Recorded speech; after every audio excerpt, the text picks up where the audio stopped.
우리 한 절씩 교독하겠습니다. 그들이 산에서 내려올 때에 예수께서 명하여 이르시되 인자가 죽은 자 가운데서 살아나기 전에는 본 것을 아무에게도 이르지 말라 하시니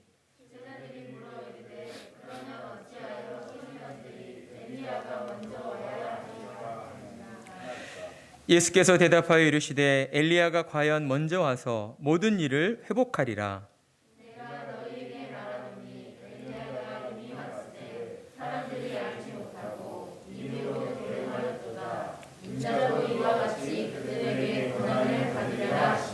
함께 읽습니다. 그제서야 제자들이 예수께서 말씀하신 것이 세례 요한인 줄을 깨달으니라. 아멘. 지난 시간 십자가의 죽음과 부활을 처음 예고하신 예수님은 베드로와 야고보와 요한 세 제자만을 데리고 산으로 오르셨습니다. 예수님께서 세 명의 제자만을 데리고 산에 오르신 것은 예수님이 메시아이심을 확증할 증인을 세우기 위함이었고, 또한 예수님께서도 제자들과 같은 연약한 인간의 몸을 입은 사람이라는 것을 그들에게 확인시켜 주시기 위함이었습니다.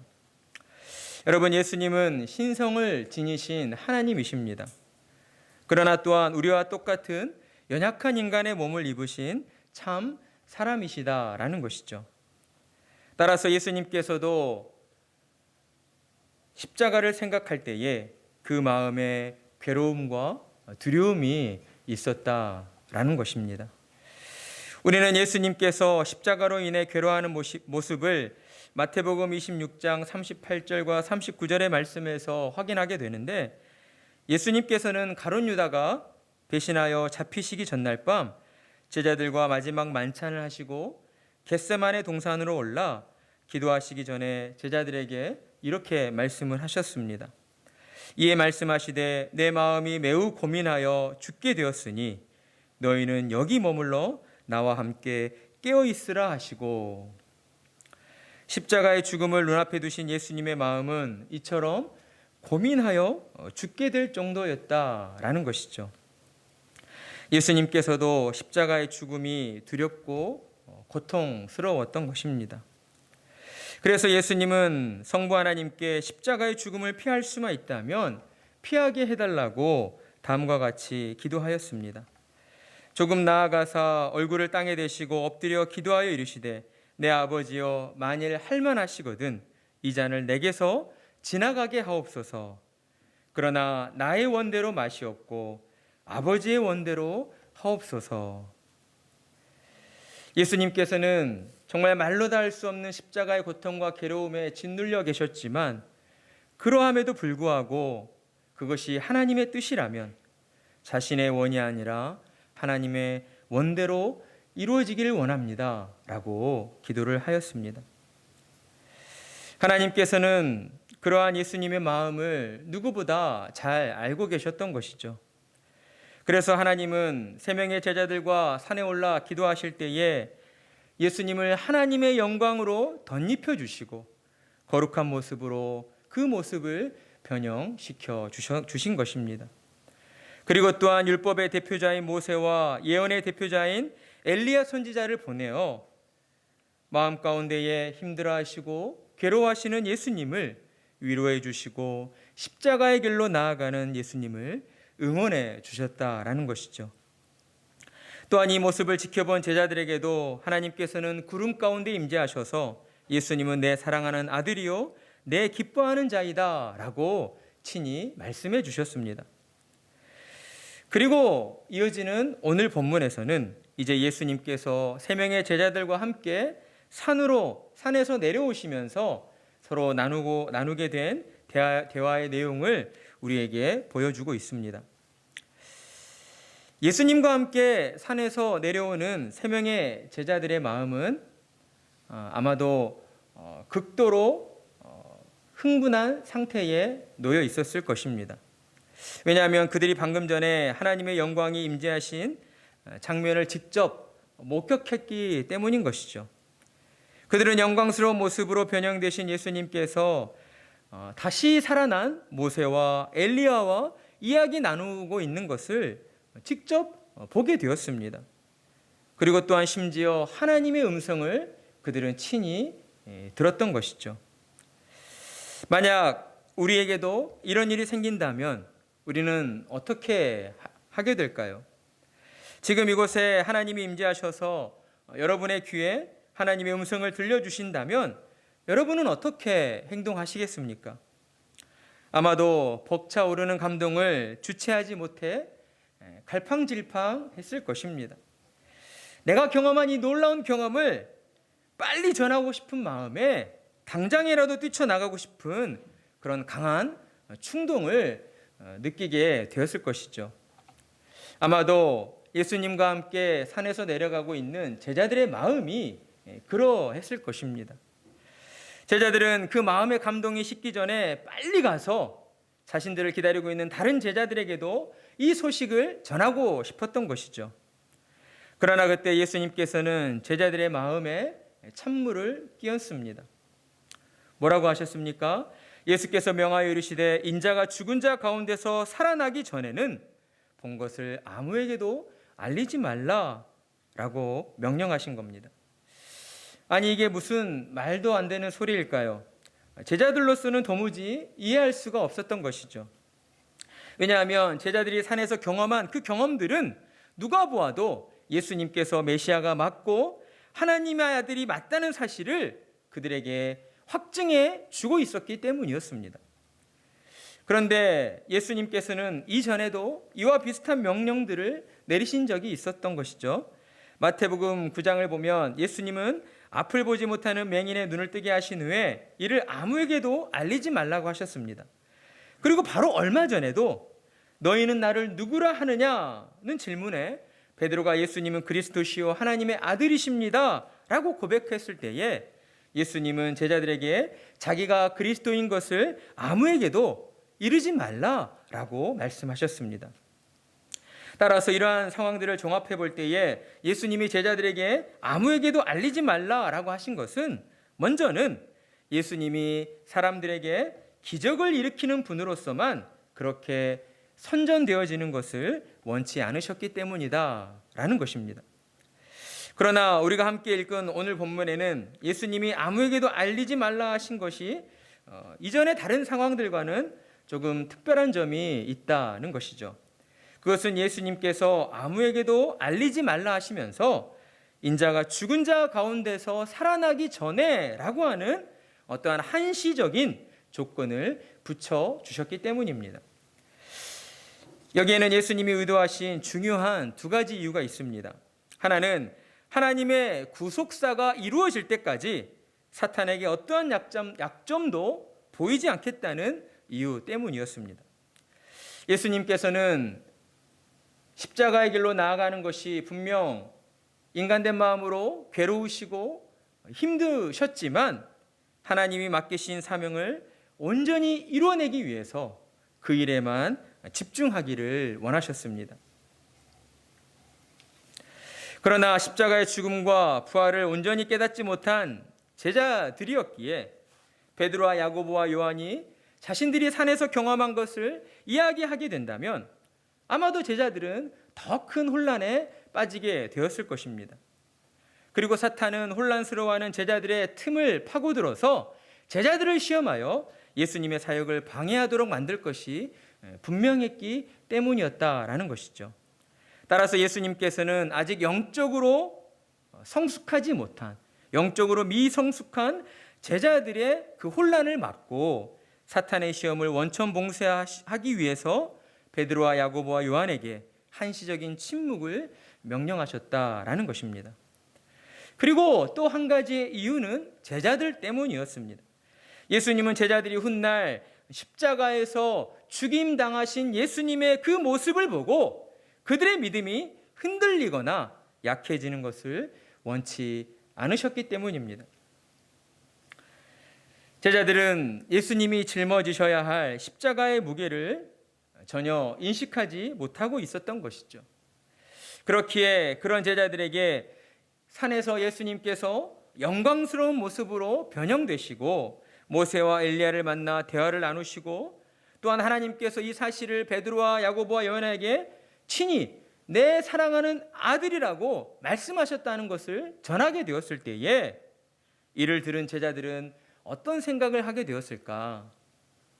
아직 영적으로 미성숙한 제자들은 분명히 육신의 생각에 사로잡혀서 예수님이 걸어가셔야 할 십자가의 길보다는 아마도 왕관을 쓰시고 이스라엘의 통치자로 서 계시는 그러한 예수님의 모습을 더 생각했을 것이 분명하기 때문이었습니다.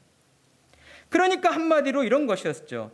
예수님은 제자들이 자기 마음대로 김칫국 마시고 그러고 있다가 예수님이 십자가에서 죽게 되신 모습을 보고 실망하고 낙심하여 믿음에서 떠나지는 않을까 하는 제자들을 향한 사랑과 걱정 어린 마음 때문에 이를 알리지 말라라고 하셨던 것이었습니다. 그래서 예수님은 제자들에게 인자가 죽은 자 가운데서 살아나기 전에 라고 하는 이러한 한시적인 조건을 붙이신 것입니다. 예수님이 십자가에서 죽으시고 부활하신 이후에는 제자들이 왜 예수님이 십자가에 달려 죽으셔야 했는지, 왜 예수님은 죽은 자 가운데서 다시 부활하셔야 했는지를 그들이 온전히 깨닫게 될 것이 분명하기 때문이었습니다. 그러나 현재 제자들의 영적인 상태로는 예수님께서 하신 말씀의 의도를 전혀 파악할 수 없었습니다. 이는 영적으로 미숙한 제자들의 한계일 수밖에 없는 것이죠. 그래서 마가복음을 보면 세 명의 제자들은 예수님께서 하신 말씀을 두고 이렇게 이야기를 합니다. 서로 문의하되 죽은 자 가운데서 살아나는 것이 무엇일까? 이렇게 서로 의논을 하게 된 것이죠. 그러는 가운데 제자들의 마음에 한 가지 의문이 생겨났습니다. 그래서 제자들은 예수님께 다음과 같이 질문을 하게 되죠. 10절의 말씀, 제자들이 물어 이르되 그러면 어찌하여 서기관들이 엘리야가 먼저 와야 하리라 하나이까?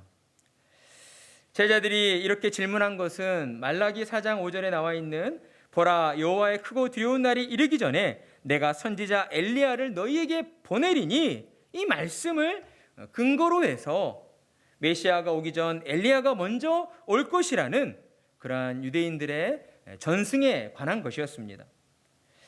제자들이 이와 같은 질문을 하게 된 것은 그들의 마음 가운데에 방금 전에 우리가 엘리야 선지자를 직접 보았는데 그렇다면 예수님이 말씀하신 죽은 자 가운데에서 다시 살아난 자가 우리가 본 그 엘리야를 두고 말씀하신 것이 아닐까? 그런데 왜 아무에게도 알리지 말라고 하시는 것이지? 예수님께서는 죽은 자 가운데서 다시 살아난 엘리야를 우리가 분명 보았는데 왜 그런 조건을, 이미 이루어진 조건을 다시면서 우리에게 말하지 말라고 하신 것일까? 그리고 더군다나 죽었다 살아난 사람이 우리가 알고 있는 유대 전승에 따르는 그 엘리야였다면 더더욱 예수님은 메시아이시고 예수님께서 메시아라는 것이 확실시 되었는데 예수님께서는 왜 이 사실을 아무에게도 알리지 말라고 하신 것일까? 그리고 또한 예수님께서 분명 메시아가 맞으신데 왜 고난을 받아야 하고 죽임을 당해야 한다고 우리에게 말씀하시는 것일까? 제자들의 질문 가운데는 이와 같은 여러 의문들이 담겨져 있었던 것입니다. 그러니까 베드로와 야고보와 요한은 산에서 경험한 그 경험들 때문에 어때요? 예수님의 말씀의 의도와 그 영적인 의미를 들여다 볼 수 없었던 것이죠. 그들의 마음 가운데는 이미 육신적인 생각으로 사로잡혀 있었던 것입니다. 그래서 그들은 예수님이 하신 말씀의 의도를 깨달으려 하기보다는 자신들이 지금 가지고 있는 그 답답한 마음이 풀어지기만을 원하고 있었다라는 겁니다. 그런 제자들을 향하여 예수님께서는 다음과 같이 답변해 주셨습니다. 11절 말씀, 예수께서 대답하여 이르시되 엘리야가 과연 먼저 와서 모든 일을 회복하리라. 예수님께서는 맞다, 너희들이 알고 있는 것처럼 메시아가 오기 전에 엘리야가 먼저 올 것이라고 약속하신 그 약속이 맞다라고 인정을 하십니다.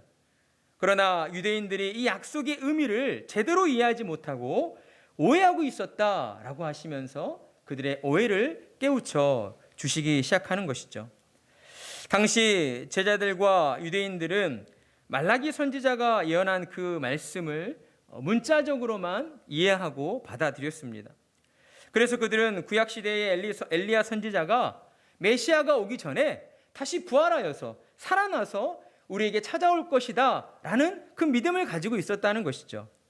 그러나 예수님께서는 메시아보다 먼저 올 것이라고 약속된 엘리야가 부활하여서 다시 살아오는 것이 아니라 누가복음에서 천사가 나타나 사가랴에게 전했던 것처럼 엘리야의 심령과 능력을 가지고 태어난 사람, 즉 세례 요한이 바로 그 엘리야이다라는 것을 그들에게 암시해 주고 계셨던 것입니다. 그리고 예수님은 그가 먼저 와서 모든 일을 회복하리라 라고 말씀하셨습니다. 여기서 모든 일을 회복한다는 말의 의미는 그가 하나님의 뜻이 이루어지도록 모든 일을 준비하는 것인데, 세례 요한은 진정 엘리야의 심령과 능력을 가지고 메시아의 오실 길을 예비하는 자였으며 사람들을 하나님께로 회심시키기 위해 자기 인생의 전부를 바쳤던 사람이었습니다. 그러니 세례 요한이 먼저 올 것이라고 예언된 엘리야가 분명하다는 증거들이 이렇게 도처에 있음에도 불구하고 당시 유대인들은 세례 요한을 보고도 말라기 선지자가 예언한 엘리야로 알아보지 못했던 것입니다. 이와 관련하여 요한복음 1장을 보게 되면 세례 요한을 찾아온 제사장들과 레위인들이 세례 요한을 향하여 너는 누구냐? 라는 질문을 던집니다. 그러면서 내가 엘리야냐? 아니면 내가 선지자냐? 이렇게 물어보았던 것처럼 당시 유대인들은 세례 요한을 자기 멋대로 생각하고 아무렇게나 대우하였던 것입니다. 그들의 그 결과가 무엇이었습니까? 세례 요한이 헤롯 안디바에게 목이 잘려 죽게 되는 그러한 비참한 결과를 맞이하게 되었습니다. 세례 요한의 죽음은 이스라엘의 지도자들과 모든 유대인들이 세례 요한을 엘리야로 알아보지 못하고 그를 임의대로 대한 결과였다라는 것입니다. 좀 더 구체적으로 보게 되면 그들이 세례 요한이 전파한 회개에 합당한 열매를 맺으라는 그러한 회개의 메시지를 거부한 것에 대한 그러한 비참한 죽음이었다라는 것이죠. 따라서 세례 요한의 죽음은 회개하기를 거부한 이스라엘의 모든 지도자들과 유대인들로 인하여 초래된 결과였던 것입니다. 예수님께서도 이와 같은 세례 요한의 죽음처럼 당신도 사람들로부터 배척당하고 고난받아 십자가에 달려 죽게 될 것을 예견하고 계셨던 것이죠. 그래서 예수님은 인자도 이와 같이 그들에게 고난을 받으리라 라고 말씀하셨습니다. 그제서야 제자들은 예수님이 말씀하신 그 사람이 바로 세례 요한임을 깨닫게 되었습니다. 오늘의 말씀을 통하여서 우리가 깨닫게 되는 바는 무엇입니까? 예수님이 하나님의 영광스러운 모습으로 변형되시고 모세와 엘리야를 만나 말씀을 나누신 그 모든 사건들은 하나님의 뜻대로 십자가 구속을 이루기 위한 일련의 준비 과정이었다라는 것입니다. 예수님께서는 그러한 과정들을 세 명의 제자들에게 직접 보여주시면서 제자들의 믿음을 더욱 견고히 세우시기를 원하셨다라는 것이죠. 그래서 예수님은 제자들 앞에서 영광스러운 모습으로 변형되신 것을 보여주시며 예수님이 하나님이 보내신 그리스도가 맞다는 것을 그들에게 확인시켜 주셨습니다. 그러니 이 모든 일련의 일들은 예수님께서 제자들을 사랑하시는 그 사랑의 마음에서 비롯된 것이었고 제자들의 그 믿음이 약해지지 않기를 바라는 예수님의 간절한 바람이었다라는 것입니다. 그러나 예수님과 함께하였던 제자들은 여전히 육신의 생각에 사로잡혀서 예수님이 짊어지셔야 할 십자가의 그 의미와 무게를 깨닫지 못하고 있었습니다. 그들은 자신들이 직접 보고 들었던 그 신비로운 체험에 사로잡혀서 도리어 하늘의 영광을 바라보지 않고 이 땅의 영광을 그들은 꿈꾸고 있었다라는 것이죠. 사랑하는 성도 여러분, 그렇다면 저와 여러분은 어떻습니까? 우리는 어떠한 모습으로 예수님을 믿고 따르며 신앙생활을 해나가고 있습니까? 우리는 하나님의 말씀 앞에서 우리 자신을 정직하게 돌아봐야 할 것입니다. 우리도 혹여 영적 무지함에 빠져서 예수님이 우리를 죄에서 구원해 주시고 하나님의 자녀 삼아 주셨다는 명백한 증거들이 우리를 비롯하여 우리 주변에 수없이 넘쳐남에도 불구하고 우리가 여전히 눈에 보이는 것만을 쫓아 살아가고 있지는 않은지 우리는 하나님의 말씀 앞에서 우리의 신앙의 생활을 점검해 봐야 하는 것입니다. 사랑하는 성도 여러분, 여러분은 별로 듣고 싶지 않겠지만 예수님을 믿고 산다는 것은 세상의 성공과 직결되어 있지 않습니다. 예수님을 믿고 산다고 해서 세상에서 모두 성공하게 되고 부자가 되는 게 아니라는 겁니다. 세상의 성공과 형통을 예수님을 믿음으로써 따라오는 어떠한 그 결과물로서 우리가 기대해서는 결코 안 된다는 것이에요. 그러면 예수님을 믿고 살아가는 우리들은 어떠한 삶을 기대하며 살아야 합니까? 예수님이 우리에게 말씀하셨습니다. 인자도 이와 같이 고난을 받으리라. 예수님을 믿고 따르는 신자된 우리는 예수님이 짊어지신 그 십자가의 고난에 동참하는 삶을 살아야 한다라는 것입니다. 이 말씀의 의미는 무조건 고난 가운데에 우리가 들어가야 한다, 그걸 의미하는 게 아니죠.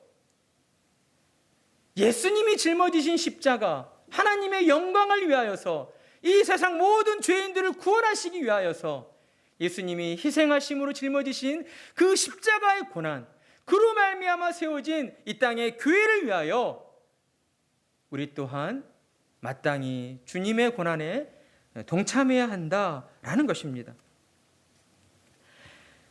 바울 사도는 신자의 삶이 그리스도가 지신 십자가의 고난에 동참하는 삶인 것을 너무도 분명히 깨닫고 있었습니다.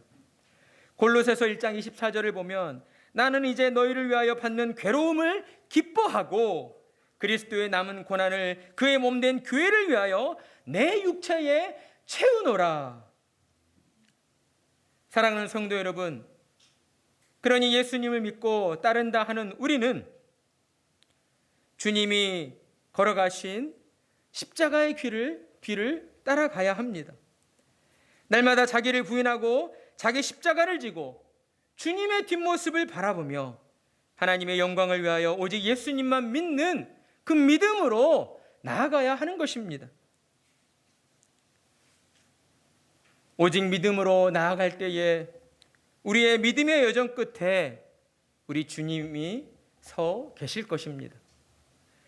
우리 주님께서는 우리를 향하여 두 팔을 벌리시고 우리를 맞이해 주시고 우리에게 영원한 하나님의 나라를 기업으로 허락해 주실 것입니다. 그와 같은 소망으로 날마다 믿음으로 승리하며 살아가시는 우리 성도님들이 되시기를 간절히 축복합니다.